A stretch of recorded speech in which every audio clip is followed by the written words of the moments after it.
Kung magkinahanglan ko og kapital sa OIC, di ko mudagan. Kay secure ko sa OIC, dali ra man gud maduulan. Diri man gud sa OIC, dili lang ta member, owner pa gid ta diri.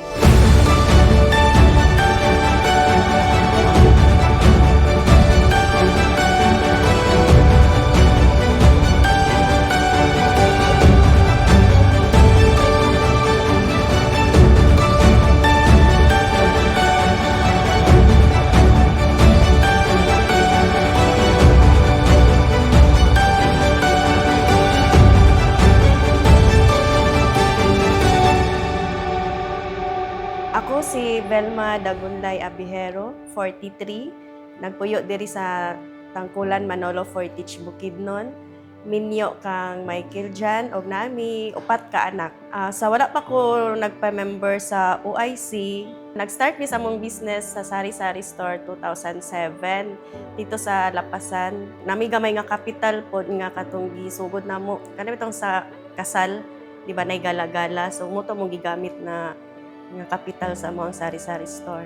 Nga akong bana magpidling pod sa itlog o ice cream sa lahi-lahi nga barangay sa Cagayan de Oro. After nanganak ko sa akong eldest na nagbalhin mi diri sa Manolo Fortich, naka-decide mi nga mag-ilis og business into cellphone shop kay akong bana na siya skill nga mag-ayo og cellphone.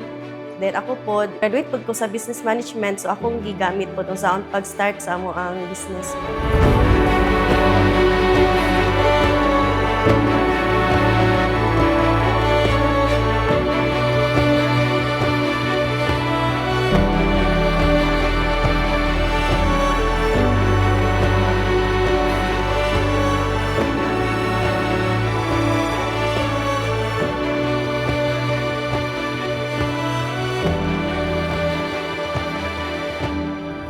Kalisod nga among nasinati sa negosyo namo kay ang kapital kung asa kwaon labi na gyud ang pag-additional sa mga unit, sa mga cellphone, sa mga accessories kay kada tuig kay gakakuan pod ang mga cellphone upgrade, so ang mga customer pod kapangita pod sila og high-tech na pod nga cellphones.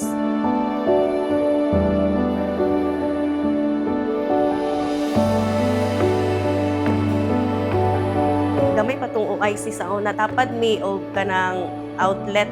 Then ang katong ilahang kuan murag in charge niyan na friend na pud nako. Ningon siya nga, "Ma'am, nga away na dili ka magpa-member og kuan sa mo ang co-op." Yang gi-explain dayon ang iyang mga benefits. Mo to nag-deciding ko nga magpa-member din ko. Pioneer ko nga member sa OIC, nagpa-member ko atong 2008. Nakabil ko una og savings diri sa OIC, then after ato, nag-loan po din ko para additional capital sa amo ang business. Ang akong first loan, 5,000. Ako gito siyang gigamit pag additional capital sa pag-put up sa lain nga branch. Dako kay ang natabang kay dinhi sa Manolo, ika-second namo to siya nga branch nga amo ang gitugon.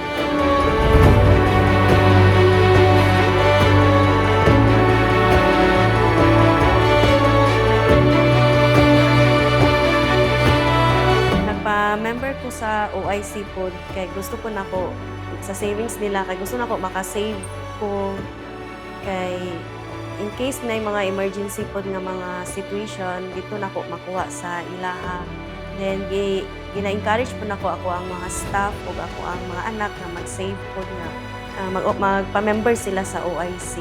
Ganahan ko sa OIC kay kanang ang mga staff po kay mga buutan then mukan dito diretso unsay tuyo. Kung unsay akong mga questions o mga pangutana kay ila lang ma-answer diretso ba. Na member ko in good standing kay first daily gyud ko ga deposit no kay kanang para lagi sa future kung unsay pangwaonon.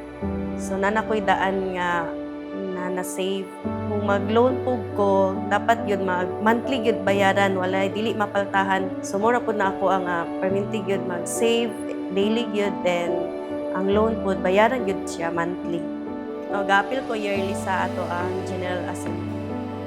Ang akong gibuhat sa mga negosyo is time management lang yun siya, perseverance, ang pagpaningkamot yun, ang paglahutay. Dili madaghan kung wala ko na ningkamot yun. Dako po kayong tabang ang amo ang mga staff, kay tungod po sa ilaha, nilambo po ang amo ang negosyo. Sa ako ang kaugalingon po, kana yung kabalo ka mo budget, kabalo ka mo kan sa imong financial kanang aspects, kabalo ka unsay mga expenses versus imuhang income. Ang ako ang pag-manage pa sa akong business kay work man ko Monday to Friday, 8 to 5. Then pag uli na ko ana, inventory din ko ana. So kung sa tuy ko sa mga wala nila, mangutana ko unsay wala. So muna kong orderon pagka Saturday, Sunday ako ang ting kumpra. Ako gi mangunay ana kanang mag-inventory, dili ko wala ko nag-hire nga magkuha ko og kanang ting inventory. Kaya gusto na ko, mismo ako makita na ko sa tindahan unsay mga wala, unsay mga kuan karon latest nga mga gadgets nga kanang pangitaon sa mga customer. Ang akong mga bata, kung wala sila klase, sila akong ipabantay sa tindahan, sila akong ipa-cashier para na sila'y knowledge na saan pag-handle sa mga business. Kaya puhon-puhon, sila na magtag-iyaan na. Then, with the guidance po sa ato ang Ginoo, kay siya naman yun ang tuburan kung unsa iyang gihatag. So, in return po sa amo po na siyang i-share po sa ubang tao, sa like sa mga donors po, kung isa itong nanihanglan, nakatabang yun ang OIC sa paglambo sa mga negosyo. Kay ang kapital sa gikan sa OIC mo ay among gigamit aron masugdan namo ang isa ka branch namo diri sa Manolo. Kung magginahanglan ko og kapital sa OIC di ko mudagan kay secure ko sa OIC, dali ra man gud maduulan. Diri man gud sa OIC dili lang ta member, owner pa gid ta diri. Naa nami 8 ka branches diri sa Manolo dahil naapod sa uban nga munisipyo like Kisolon o Talakak. Tungod sa among negosyon, dagan pod amo ang napundar. Nakapalit mi og area sa sangkanan, then nakapalit pod mig mga sakyanan, o napod mi kondo nga nakuha sa One Oasis. Karon nagamit sa ako ang second nga anak kay dito man siya nag-eskwela. Akong anak, 4 ka buok, so napa-eskwela nako sila. Labi na gid karon nga ang duha na sa college. Ang kuunsa pod ilahang mga kinahanglanon, ma-provide namo sa ako ang husband. Napod mi kana family outing, makaadto-adto na mi sa lain nga mga lugar. Then sa community pod, maka-sponsor mi sa kanang naay mga events sa barangay, sa amo pod as CFC member mi sa akong husband. Kung naay mga event pod nga amo ang naay mga donation, so makahatag pod mi. Nakatabang pod ang amo ang negosyo sa pag-create of employment diri sa Manolo kay na tagaan na mo og trabaho tong nangita pod og trabaho diri.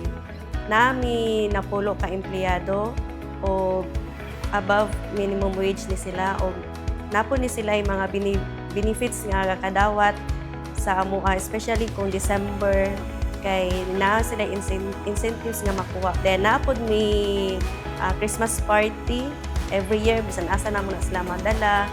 Last year sa Davao, every year gina na ami Christmas party para po magbanding ang mga staff namo. Ang pinakadugay na ko nga tindira is 15 years. Then na ay 13, na ay 10, 5. Na ako'y mga trabahante nga nakapundar po sa ilahang balay o nakapalit po og kanang motor or sakyanan. Na ako'y tindira nga manangin nga mag-eskwela. Gi-allow na ko to sila nga mag-eskwela while ga-work sa mga tindahan. Then, blessed po sila kay ilang na human ang ilang pag-eskwela. Nako kay natabang ang OIC sa ako ang pamilya. Katong wala pa nagpa-member sa OIC, gi-encourage ta mo nga magpa-member na kay daghan kay mga benepisyo ang inyong makuha diri sa OIC. Tara na sa OIC!